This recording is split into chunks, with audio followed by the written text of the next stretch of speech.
बिस्मिल्लाहिर्रहमानिर्रहीम। इय्याका नअबुदु व इय्याका नस्तईन।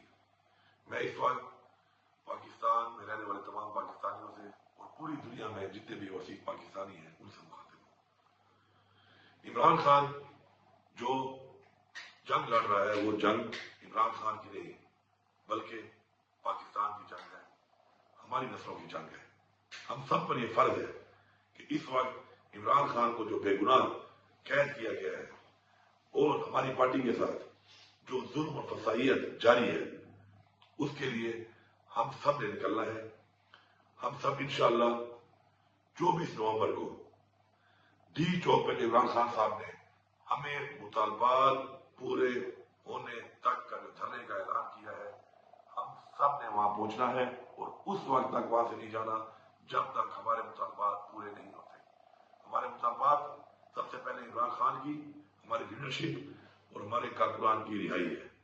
उसके बाद हमारे मुतालबात, हमारे मैंडेट की वापसी, हमारे साथ जो ज्यादतियां, फसाइयत और आइन को तोड़कर, कानून को तोड़कर जो कुछ किया गया है, आइन का तहफ्फुज हमारे मुतालबात में शामिल है। इसके अलावा चूंकि ये कॉल इमरान खान की है, इख्तियार इमरान खान का है, तो इमरान खान के हुक्म के मुताबिक हमने वो तमाम मुतालबात जो पूरे जब तक नहीं होंगे हमने वहां से नहीं जाना। मुझे पूरी उम्मीद है और मुझे यकीन है और हमारा ये ईमान है और हमें ये हुक्म है कुरान में कि अमर बिल मारूफ, कि हमने हक और सच का साथ देना है।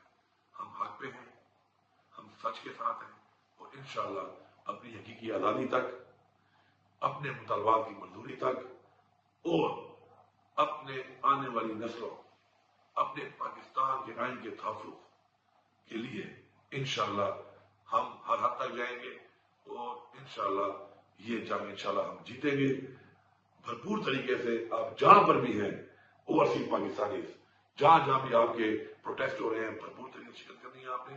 और पाकिस्तान के तमाम लोगों ने, सब ने एक ही मंजिल है, डी चौक, जहां पर हर सूरत में पहुंचना है। जितनी भी रुकावटें हों आपने उसका मुकाबला करना है। और मैं आखिर में इस हुकूमत को वार्निंग दे रहा हूं कि आप हमारे ऊपर शेलिंग करते हैं, हमारे ऊपर रबड़ बुलेट्स चलाते हैं, हमारे ऊपर आप बेइंतहा तशद्दुद करते हैं, हमारे रास्तों में खंदके खोदते हैं, कंटेनर खड़े करते हैं और उसके बाद हमारे ऊपर स्ट्रेट फायरिंग करते हैं। कोई भी नुकसान अगर होगा, किसी का भी नुकसान होगा, तो ये हुकूमत उसकी जिम्मेदार होगी और आपने इस दुनिया में भी हिसाब देना है और उस जहां अल्लाह को भी हिसाब देना है। मेरी तमाम लोगों से ये अपील है कि जो इनके हुक्म के ऊपर इस तरह का जुल्म और जबर करते हैं कि आप हक का साथ दें, आप आइन के मुताबिक जो आपको जिम्मेदारी दी गई, जिसे आपने हल्फ लिया है, उसके मुताबिक आप अपना फर्ज पूरा करें। किसी का गैर कानूनी आर्डर मांगकर, अपने ही लोगों पर जुल्म करके, जबर करके, गैर कानूनी तरीके से तशद्दुद करके आप न इस जहां से शुरू होंगे और न उस जहां से शुरू होंगे। आप सबका